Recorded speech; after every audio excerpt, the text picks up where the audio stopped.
अस्सलामुअलैकुम dear students, welcome back to my YouTube channel. आज का जो हमारा लेक्चर है या आज की जो हमारी डिस्कशन है उसके अंदर हम पंजाब यूनिवर्सिटी के क्वांटिटेटिव रीजनिंग 2 का जो कोर्स है उसके पास्ट पेपर्स का एनालिसिस करने वाले हैं। इसके अंदर हम ये अंडरस्टैंड करेंगे कि आपके क्वेश्चन किस तरह से बनते हैं और क्वेश्चन कहाँ कहाँ से कितने आते हैं और किस तरह से आपने उनको सॉल्व करना है, किस तरह से आपने उनकी तैयारी करनी है। तो ये सारी चीज़ें आज के लेक्चर के अंदर हम डिस्कस करेंगे और एंड के ऊपर आपको एक रोड मैप भी प्रोवाइड किया जाएगा कि आपने कहाँ से किस तरह से कितना करना है ताकि आप मैक्सिमम मार्क्स जो हैं वो अचीव कर सकें। तो इस वीडियो के एंड तक हमारे साथ रहिए ताकि आपका मैक्सिमम फ़ायदा हो जाए।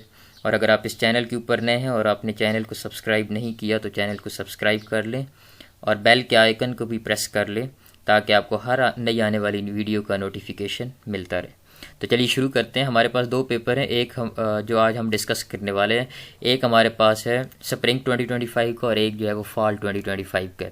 अब जो स्प्रिंग सेमेस्टर 2025 का पेपर था वो ज़्यादा आसान था और जो फॉल 2025 का पेपर था वो मुश्किल था। उसकी रीज़न्स आपको समझ आ जाएंगी कि क्यों मुश्किल और कैसे आसान था।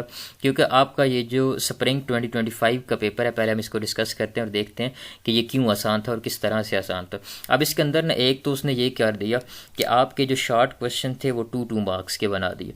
15 शॉर्ट क्वेश्चन बना दिए 2 मार्क्स के, तो 30 के आपके शॉर्ट हो गए थे और 30 ही के जो है वो आपके लॉन्ग क्वेश्चन वाला जो है वो पोर्शन था। और उसके अंदर आपके पास 4 क्वेश्चन आ गए थे। 4 क्वेश्चन में से एक जो है वो 8 मार्क्स का था, फिर एक 10 मार्क्स का था और 2 जो है वो 6 मार्क्स के थे। तो इस तरह से आपका जो क्वेश्चन पेपर था स्प्रिंग 2025 का वो इस तरह से डिज़ाइन किया गया था। अब इसके अंदर ये था कि आपका अगर एक क्वेश्चन नहीं आता ना शॉर्ट में से तो 2 मार्क्स मैक्सिमम आपके कटते ना। अब लेकिन इसके बाद जो पेपर हुआ फॉल 2025 का उसके अंदर ये नुकसान था कि उसके अंदर आपके जो शॉर्ट क्वेश्चन थे वो 5 मार्क्स के थे। तो वहाँ पे अगर आपको कुछ नहीं आता क्वेश्चन तो फिर आपके लिए बड़ा मसला था कि आपके पूरे 5 मार्क्स जो है वो चले जाते हैं वहाँ पे। तो मोस्ट प्रोबेबली चांस यही है कि जो आपका फॉल 2025 का पेपर है उसी को फॉलो किया जाएगा। लेकिन हम दोनों पेपर्स को डिस्कस करते हैं और दोनों के हिसाब से आपने तैयारी अपनी रखनी है, क्योंकि लास्ट टाइम जो है इसी तरह हुआ था कि लोग जो है वो ये स्प्रिंग 2025 के पेपर के हिसाब से तैयारी करके गए और पेपर जो है उनका आगे जो है वो बिल्कुल और तरह से आया। वो हम ऊपर देख लेंगे, इसके बाद इस पेपर के बाद हम डिस्कस कर लेंगे कि वो पेपर किस तरह से इससे डिफरेंट था। तो इसको ज़रा एनालाइज करते हैं कि इसके अंदर क्या क्या क्वेश्चन थे, कहाँ कहाँ से आए हुए थे। इससे पहले आपको मैं बताता चलूँ कि आपका जो कोर्स है वो बेसिकली 3 पार्ट्स के अंदर डिवाइड है। पहला जो पार्ट है इसका लॉजिकल रीजनिंग का है, ठीक है, और दूसरा जो पार्ट है वो मैथमेटिकल मॉडलिंग एंड एनालिसिस का है और तीसरा जो है वो क्या है स्टैटिस्टिकल मॉडलिंग एंड एनालिसिस का है। अब जो जो बुक मैंने फॉलो करवाई है उसके अंदर पहला जो चैप्टर था वो था लॉजिकल एंड क्रिटिकल रीजनिंग और चैप्टर 2 और चैप्टर 3 जो है वो 2 चैप्टर थे मैथमेटिकल मॉडलिंग एंड एनालिसिस के ऊपर। और फिर चैप्टर 4, चैप्टर 5 और चैप्टर 6 जो थे ये 3 चैप्टर जो है वो स्टैटिस्टिकल मॉडलिंग एंड एनालिसिस के ऊपर थे। तो मैं उसी हिसाब से आपको बताऊंगा कि कौन से चैप्टर से कौन सा क्वेश्चन आया हुआ है, ठीक है। तो अब देखते हैं ज़रा पहला जो है क्वेश्चन जिसके अंदर आपने प्रेपोजिशन चेक करनी है कि ये जो सेंटेंस है ये प्रेपोजिशन है या नहीं। तो ये चैप्टर नंबर 1 में से आया हुआ है। फिर हम अगर दूसरे की बात करें तो इसके अंदर आपने क्या करना है, लॉजिकल इक्विवेलेंट चेक करना है, तो ये भी चैप्टर 1 में से आया हुआ है। फिर आपके बाद तीसरा जो क्वेश्चन है आर्ग्यूमेंट के बारे में, तो ये भी चैप्टर 1 में से ही आया हुआ है, ठीक है। उसके बाद आपके पास जो क्वेश्चन नंबर 4 है, क्वेश्चन नंबर 4 के अंदर जो है सिस्टम ऑफ लीनियर इक्वेशन की बात की गई है, तो ये आपके पास चैप्टर नंबर 2 में से आया हुआ है, ठीक है। उसके बाद क्या है explain the concept of slope and curve and derivative, तो ये चैप्टर 3 में से आया हुआ है। उसके बाद difference between linear decay and exponential decay, ये भी चैप्टर 3 में से आया हुआ है। उसके बाद कैरेक्टरिस्टिक ऑफ बाइनोमियल, ये चौथा चैप्टर है। स्टैटिस्टिकल एनालिसिस का जो पहला चैप्टर है उसके अंदर 2 ही चीज़ें, एक है बाइनोमियल प्रोबेबिलिटी डिस्ट्रीब्यूशन और दूसरा जो है वो नॉर्मल प्रोबेबिलिटी डिस्ट्रीब्यूशन है। अच्छा, उसके बाद जो है वो कोरिलेशन कोएफिशिएंट की बात कर रहे हैं, चैप्टर नंबर 5 के अंदर है ये। उसके बाद जो है ये बात कर रहा है रिग्रेशन एनालिसिस की, ये भी चैप्टर 5 के अंदर है। उसके बाद काई स्क्वायर टेस्ट की बात कर रहा है, चैप्टर नंबर 6 के अंदर है। उसके बाद जो है ये जो क्वेश्चन आया हुआ है इसके अंदर ट्रुथ टेबल बनाना है और पी एंड क्यू लिखनी है, तो ये चैप्टर 1 में से आया हुआ है। उसके बाद अगर हम देखें तो हमारे जो क्वेश्चन शार्ट और आए हुए थे उसके अंदर है हमारे पास वेन डायग्राम चैप्टर नंबर 1। उसके बाद स्टैटिस्टिकल इन्फरेंस आई हुई है, ठीक है कि स्टैटिस्टिकल इन्फरेंस क्या होती है, तो ये चैप्टर 6 का टॉपिक है। उसके बाद स्कैटर प्लॉट और डायग्राम जो है वो चैप्टर नंबर 5 के अंदर है। और सिस्टम ऑफ लीनियर इक्वेशन जो है अगेन चैप्टर नंबर 2 के अंदर है। तो इसको अगर हम देखें गौर से तो कितने क्वेश्चन किस चैप्टर से आए हुए थे हम वो ज़रा देख लेते हैं। एक तो देखिए पहला चैप्टर, पहले चैप्टर में से आपके शॉर्ट क्वेश्चन 1, 2 और ये 3 ऊपर आए होते थे। टोटल 5 क्वेश्चन जो है वो चैप्टर नंबर 1 में से आए थे, यानी कि 5 5 2 आर 10, तो टोटल 10 मार्क्स का जो है वो चैप्टर नंबर 1 में से आया हुआ था, ठीक है, शॉर्ट क्वेश्चन। फिर हम आगे बात करते हैं चैप्टर 2 की, तो चैप्टर 2 में से आपके कितने क्वेश्चन हैं, एक ये क्वेश्चन है चैप्टर 2 में से, ठीक है। उसके बाद चैप्टर 2 में से एक ये क्वेश्चन है। तो चैप्टर 2 में से, बल्कि हम चैप्टर 2 और चैप्टर 3 को इकट्ठे देख लेते हैं क्योंकि वो मैथमेटिकल एनालिसिस का पोर्शन है। तो चैप्टर 2 में से 2 क्वेश्चन हो गए और ये चैप्टर 3 में से भी 2 क्वेश्चन हो गए, तो 4 क्वेश्चन जो हैं आपके आगे किस में से, यानी कि 8 मार्क्स का जो पेपर था आपका मैथमेटिकल एनालिसिस का था, ठीक है। 4 मार्क्स का जो है वो 8 मार्क्स का जो है वो किधर से था, मैथमेटिकल एनालिसिस में से, और 10 मार्क्स का जो था वो किस में से था, लॉजिकल रीजनिंग में से। और इसके अलावा फिर कितने मार्क्स बच गए, 12 मार्क्स। तो 12 मार्क्स का जो पेपर है आपका वो उन 3 चैप्टर में से था जो तीन चैप्टर्स जो हैं स्टेटिस्टिकल एनालिसिस या स्टेटिस्टिकल मॉडलिंग के हैं। तो इस तरह से ये आपका जो शॉर्ट क्वेश्चन का पोर्शन था इस तरह से आया हुआ था, ठीक है। उसके बाद हम देख लेते हैं लॉन्ग क्वेश्चन कहाँ से आए हुए थे। तो लॉन्ग क्वेश्चन इसके जो हैं, पहला जो क्वेश्चन था ये हमारे पास है, इसके अंदर अल्फ़ा गिवन है, तो ये काई स्क्वायर टेस्ट है, ठीक है, काई स्क्वायर टेस्ट, और ये चैप्टर नंबर 6 है। ये हमारा बिल्कुल जो आखिरी टॉपिक है आउटलाइंस का वो हम देखेंगे वहाँ पे। तो काई स्क्वायर टेस्ट ये मोस्ट इम्पोर्टेंट टॉपिक है क्योंकि ये दोनों जो पेपर मैं यहाँ पे आज डिस्कस करूँगा उन दोनों के अंदर इससे related question, chi square test से रिलेटेड क्वेश्चन ज़रूर आए हुए। तो एक तो लॉन्ग क्वेश्चन के हवाले से आपने याद रखना है कि काई स्क्वायर टेस्ट को आपने लाजमी करना है, ठीक है। तो इस पे इंशाल्लाह मेरा लेक्चर भी अभी कल या परसों आ जाएगा। और इसके साथ हमारा जो नेक्स्ट क्वेश्चन था वो कहाँ से आया हुआ है हम उसको देख लेते हैं। यहाँ पे देखें तो इसके अंदर 2 चीज़ें इसने पूछी हैं, एक पियर्सन कोरिलेशन कोएफिशिएंट की बात कर रहा है, दूसरा सिंपल लीनियर रिग्रेशन मॉडल की बात कर रहा है, ठीक है। तो ये जो दोनों टॉपिक्स हैं ये आपके आते हैं चैप्टर नंबर 5 के अंदर, और ये मोस्ट इंपॉर्टेंट टॉपिक हैं ये दोनों। ऊपर जो बात की है काई स्क्वायर टेस्ट और ये पियर्सन कोरिलेशन यानी कोरिलेशन का जो टॉपिक है और लीनियर रिग्रेशन का जो टॉपिक है, इंतहाई इंपॉर्टेंट है, लॉन्ग क्वेश्चन लाजमी इनमें से आता है, ठीक है। तो आपने इनको दोनों टॉपिक्स को अच्छे से करना है, यानी कि 2 टॉपिक कोरिलेशन और रिग्रेशन इस चैप्टर में से, एक चैप्टर में से, और दूसरे चैप्टर से काई स्क्वायर टेस्ट। तो ये आपके लॉन्ग के हिसाब से ये जो 3 टॉपिक्स हैं ये लाजमी आपने करने। उसके बाद ज़्यादातर क्वेश्चन पूछा जाता है आपका लीनियर या एक्सपोनेंशियल डिके फंक्शन के बारे में।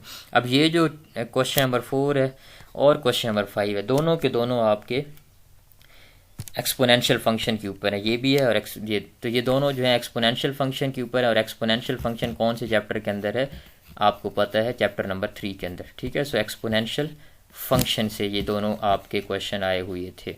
तो इस तरह से आपका जो पेपर है वो सेट था। तो ये इस लिहाज से ईजी था कि इसके अंदर थ्योरी बहुत ज़्यादा थी, 30 मार्क्स की थ्योरेटिकल तकरीबन थे उसमें कुछ कैलकुलेशंस थी पहले चैप्टर वाली, जैसे प्रेपोजिशन को फाइंड करना था कि प्रेपोजिशन है या नहीं, इसी तरह आर्ग्यूमेंट को चेक करना था। तो चैप्टर 1 वाले थोड़े कैलकुलेशन बेस्ड थे। इसके अलावा जो बाकी चैप्टर 2, चैप्टर 3, 4, 5 और 6 में से आए थे ज़्यादातर वो थ्योरेटिकल बेस्ड थे, जिनको आपने रटा मार के भी आप उनको जो है लिख सकते हैं। लेकिन आपका जो अभी हम दूसरा पेपर डिस्कस करेंगे तो उसके अंदर आपका थ्योरेटिकल बेस्ड कम है और कैलकुलेशन बेस्ड ज़्यादा है, तो हम उसको भी अभी देख लेते हैं। तो इस पेपर को जब हम देख चुके हैं अब, तो इसके अंदर हमें ये पता चला कि एक तो आपने काय स्क्वायर टेस्ट को लाजमी करना है। दूसरा, आपने पियर्सन कोरिलेशन को और लीनियर रिग्रेशन मॉडल को लाजमी करना है। यानी कि आपका जो है 8 मार्क, यहाँ पे देखें ना 10 और 8, 18 मार्क्स का ये लॉन्ग क्वेश्चन किस में से आए हुए? स्टेटिस्टिकल पार्ट में से। 18 मार्क्स यहाँ पे स्टेटिस्टिकल पार्ट के लॉन्ग के अंदर आए हुए हैं, और 18 marks I guess so 12 marks. So 12 marks जो हैं यहाँ पे आए, तो ऑलमोस्ट 50% जो पेपर है वो कहाँ से आया हुआ है? स्टेटिस्टिकल पार्ट से आया हुआ है। और स्टेटिस्टिकल पार्ट जो है वो बहुत ज़्यादा कोई लेंथ ही नहीं है, उसमें आपने बस मेन जो टॉपिक्स हैं उनको अच्छे से करना है। उसके अंदर अगर हम पहला जो चैप्टर है उसकी बात करें, चैप्टर 4 जो है, उसके अंदर आपके पास जो है एक है प्रोबेबिलिस्टिक मॉडल्स, उसके ऊपर भी मेरा लेक्चर पूरा मौजूद है। उसके बाद उसका आ जाता है टॉपिक बाइनोमियल का, बाइनोमियल डिस्ट्रीब्यूशन का, उसके ऊपर भी डिटेल लेक्चर मौजूद हैं। उसके अलावा इसके अंदर जो टॉपिक आ जाता है वो नॉर्मल डिस्ट्रीब्यूशन का आ जाता है, उस पर भी मेरे डिटेल लेक्चर मौजूद हैं। तो ये 3 टॉपिक्स हो जाएंगे चैप्टर 4 में से। चैप्टर 5 के अंदर जब आप आएंगे तो आप जो है उसके अंदर देखेंगे लीनियर सिंपल लीनियर रिग्रेशन को, उसके ऊपर भी लेक्चर्स मौजूद हैं दोनों। और इसी तरह जो है आप कोरिलेशन को देखेंगे, स्कैटर प्लॉट्स और स्कैटर डायग्राम्स को देखेंगे, और उसके साथ साथ जो उसका नेक्स्ट चैप्टर है उसके अंदर काय स्क्वायर टेस्ट को देखेंगे। तो ये इम्पोर्टेंट जो टॉपिक्स हैं इन चैप्टर में से। तो यहाँ से हमें एक बात पता चली कि आपने अगर 30 मार्क्स आधा जो पेपर है उसके लिए आपको स्टैटिस्टिकल पार्ट्स करना लाजमी है। तो स्टैटिस्टिकल पार्ट से आप भाग नहीं सकते। तो आप, मेरी ये सजेशन है कि आप सबसे पहले चैप्टर 4, 5 और 6 को अच्छे से करें, क्योंकि उनमें से आपके लॉन्ग भी अटैम्प्ट हो जाएंगे और शॉर्ट भी अटैम्प्ट हो जाएंगे। तो ऑलमोस्ट 30 मार्क्स का पेपर लाजमी उसमें से बन जाता है। तो आपने उन पार्ट्स को अच्छे से करना है। और स्टैटिस्टिकल पार्ट, क्या नाम है, स्टैटिस्टिकल मॉडलिंग और एनालिसिस जो है उसके ऊपर मेरे डिटेल्ड लेक्चर मौजूद हैं, तो आप उनको अच्छे से कर लें। उनसे इंशाल्लाह आपको बहुत ज़्यादा हेल्प मिल जाएगी और आपका स्टैटिस्टिक का जो पार्ट है वो इंशाल्लाह अच्छा हो जाएगा। उसके बाद फिर चैप्टर 1 और चैप्टर 2 के साथ चैप्टर 1, 2 और 3 के बारे में भी बात कर लेते हैं कि वहाँ पे आपके लॉन्ग क्वेश्चन कहाँ से आएंगे। ठीक है। अब जो पहला जो पेपर रिसेंटली हुआ था फॉल 2025 का, उसके अंदर हम देख लेते हैं कि उसके अंदर क्या क्वेश्चन आए थे। अब देखें, इसके अंदर 5 शॉर्ट क्वेश्चन थे, बल्कि 6 शॉर्ट क्वेश्चन थे 5 मार्क्स के। ठीक है, तो टोटल 30 मार्क्स का ये था शॉर्ट पोर्शन इसका। और लॉन्ग क्वेश्चन जो है वो कितने हैं? 3 ही हैं, और सारे जो हैं वो 10 मार्क्स के हैं। तो यहाँ पे अब देखें ना, आपके पास मार्जिन बहुत कम है। आपको मिसाल के तौर पे कहीं पे ये डेरिवेटिव नहीं हो रहा आपसे फॉर एग्जांपल, तो आपके तो ये 2 क्वेश्चन गए, यानी कि 10 मार्क्स के यहाँ से चले जाएंगे। अब यहाँ पे लॉन्ग भी जो है वो थोड़े से मुश्किल हैं, अगर आपकी तैयारी नहीं है तो ऑब्वियसली यहाँ से भी आप मार्क खा जाएंगे। तो अब वो जो बेचारे थे उस सेमेस्टर वाले जिनका ये फॉल 2025 में पेपर था, तो वो तो उस हिसाब से तैयारी कर रहे थे। उन्होंने शायद समझा होगा कि थ्योरी बेस्ड होगा, तो उन्होंने थ्योरी सिर्फ हो सकता है तैयार कर लिया कि 30 मार्क्स आ जाएंगे हमारे, तो वो उनके नहीं आ सके। उसकी वजह ये बनी कि पेपर जो है वो ये वाला आ गया था उनका। ठीक है, तो अब इसके अंदर भी हम देख लेते हैं कि इसके अंदर उसने कहाँ से क्वेश्चन उठाए हुए। तो पहला जो क्वेश्चन है आपको पता है, जिसके अंदर डिस्ट्रीब्यूटिव लॉ फाइंड करना है ट्रुथ टेबल की मदद से, तो चैप्टर नंबर 1 में से आया हुआ। ये जो 2 क्वेश्चन है डेरिवेटिव के ऊपर है, तो ये डेरिवेटिव वाला चैप्टर जो है आपका 3rd चैप्टर है। और इसके साथ साथ आपका जो नॉर्मल डिस्ट्रीब्यूशन है, नॉर्मल डिस्ट्रीब्यूशन 4थे चैप्टर में से है, कोरिलेशन 5वें चैप्टर में से है, और ये जो है आपका क्वेश्चन 6ठे चैप्टर में से। तो इसने सेकंड यानी कि लीनियर इक्वेशन वाले में से यहाँ पे कुछ भी नहीं उठाया, लेकिन लॉन्ग क्वेश्चन के अंदर देख लेते हैं कि उसके अंदर उसने कुछ है किया है। हाँ, तो लॉन्ग क्वेश्चन के अंदर उसने चैप्टर 2 में से उठाया हुआ है 10 मार्क्स का। ये चैप्टर 2 में से लीनियर इक्वेशंस को सॉल्व करना है। तो लीनियर इक्वेशंस को सॉल्व करने के लिए आप जो है इसके अंदर जो है वो कोई भी मेथड यूज़ कर सकते हैं। क्रैमर रूल इसमें सबसे आसान है, वो आप बेशक इसके अंदर यूज़ कर सकते हैं। अच्छा, उसके बाद आपके पास क्या है, ये जो है उसकी क्या नाम है, बाइनोमियल की बात कर रहे, बाइनोमियल वाले टॉपिक में से है ये क्वेश्चन जो है आपका क्वेश्चन नंबर 3, बाइनोमियल यानी कि चैप्टर नंबर 4। ठीक है, चैप्टर 4 में से। उसके बाद अगर हम बात करें क्वेश्चन नंबर 4 की जो लास्ट है, तो ये जो है अगेन आपका most favourite chi square test, ठीक है। तो काई स्क्वायर टेस्ट, तो यहाँ से आपको पता चल गया कि काई स्क्वायर टेस्ट को आपने कभी भी छोड़ना नहीं है। अब यहाँ पे अगर हम बात करें ना स्टैटिस्टिक के पार्ट की, तो यहाँ पे दो क्वेश्चन ये हैं 20 मार्क्स के, और 20 मार्क्स के अलावा आप देखें अगर तो यहाँ पे देखें ये 5 मार्क्स का, 5 मार्क्स का और 5 मार्क्स का, तो कितने हो गए 35 मार्क्स का यहाँ पे भी पेपर आया हुआ है। तो हमने इस एनालिसिस से क्या सीखा कि आपको अगर 30+ मार्क्स लेने हैं कम अज़ कम, तो आपको स्टैटिस्टिक्स वाला पार्ट लाजमी करना पड़ेगा। और स्टैटिस्टिक का पार्ट जितना भी है मैंने कवर करवाया हुआ है, उसके ऊपर सिर्फ 2 लेक्चर जो हैं वो बाकी हैं, जो इंशाल्लाह कल या परसों तक दोनों लेक्चर वो भी आ जाएंगे। तो बाकी सारे लेक्चर जो हैं वो मेरे यूट्यूब चैनल के ऊपर मौजूद हैं, अगर आप वहाँ से तैयारी करना चाहें तो मोस्ट वेलकम। अगर आप कहीं और से भी करना चाहें तो सजेशन यही है कि आखिरी जो 3 चैप्टर हैं यानी स्टैटिस्टिक्स के पार्ट के, उनको लाजमी करें। उनके जो मेन टॉपिक्स हैं उनको लाजमी करें। उसके जो मेन टॉपिक्स हैं उनके अंदर आपके पास जो है probabilistic model, binomial model, normal distribution, ये 3 एक पार्ट के अंदर आ जाएंगे। फिर दूसरा इसका हिस्सा है जिसके अंदर आपका bivariate analysis, scatter plot determine और इसके लीनियर रिग्रेशन एनालिसिस। उसके बाद जो है वो सिंपल लीनियर रिग्रेशन मॉडल क्या होता है, रिग्रेशन कोएफिशिएंट क्या होता है, और कोरिलेशन और रिग्रेशन आपस में किस तरह से रिलेटेड हैं, ये टॉपिक्स आपने उसमें से करने। और लास्ट जो टॉपिक है उसमें से सिर्फ आप इतना कर लें कि काई स्क्वायर टेस्ट कर लें, ठीक है, काई स्क्वायर टेस्ट को लाजमी कर लें। ये लॉन्ग क्वेश्चन के हिसाब से आपका कवर हो जाएगा। इसके अलावा शॉर्ट क्वेश्चन के लिए आपने क्या करना है, आपने उसमें से अगर आपने इकरा सीरीज़ की जो बुक मैं यूज़ कर रहा हूँ उसके अंदर उन्होंने बड़ा अच्छा किया हुआ है कि जो एक्सरसाइज है जहाँ पे उसके बाद जो है ना उन्होंने शॉर्ट क्वेश्चन थ्योरेटिकल बनाए हुए हैं, तो आप वो कर लें, काफ़ी है। मेरे लेक्चर्स प्लस वो जो आपका क्या नाम एक्सरसाइज के शॉर्ट क्वेश्चन बने हुए हैं थ्योरेटिकल, उनको कर लें। तो इस तरह से आपका जो है वो जो स्टैटिस्टिकल पार्ट है इंशाल्लाह सारे का सारा क्लियर हो जाएगा, ठीक है। 2 चीज़ें, एक तो लेक्चर मेरे मौजूद हैं उसके अंदर जो कुछ मैंने डिस्कस किया है वो तो उसको लाजमी करें आप, और इसके साथ आप क्या करें कि इकरा सीरीज़ की जो बुक के एक्सरसाइज के अंदर थ्योरी के शॉर्ट क्वेश्चंस बने हुए हैं उनको लाजमी कर लें आप, ठीक है। तो इस तरह से आपका इंशाल्लाह स्टैटिस्टिक्स का 30 to 35 मार्क्स का जो पेपर है वो इंशाल्लाह इजीली सॉल्व हो जाएगा।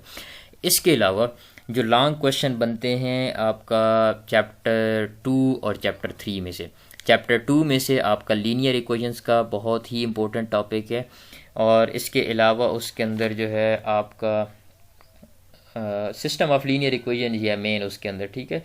और दूसरा जो है इसका पार्ट है डेरिवेटिव का, तो उसके अंदर से डेरिवेटिव का जो टॉपिक है लॉन्ग क्वेश्चन के हवाले से इम्पोर्टेंट है, और लेकिन उससे भी बहुत ज़्यादा इम्पोर्टेंट जो है लीनियर और एक्सपोनेंशियल डिके फंक्शन है। अभी आपने उसके अंदर देखा पिछला जो पेपर था उसके अंदर 2 क्वेश्चन आए हुए थे exponential growth and decay function में से, ठीक है। तो linear growth and decay function और exponential growth and decay function, इन दोनों को आपने अच्छे से करना है लॉन्ग क्वेश्चन के लिए।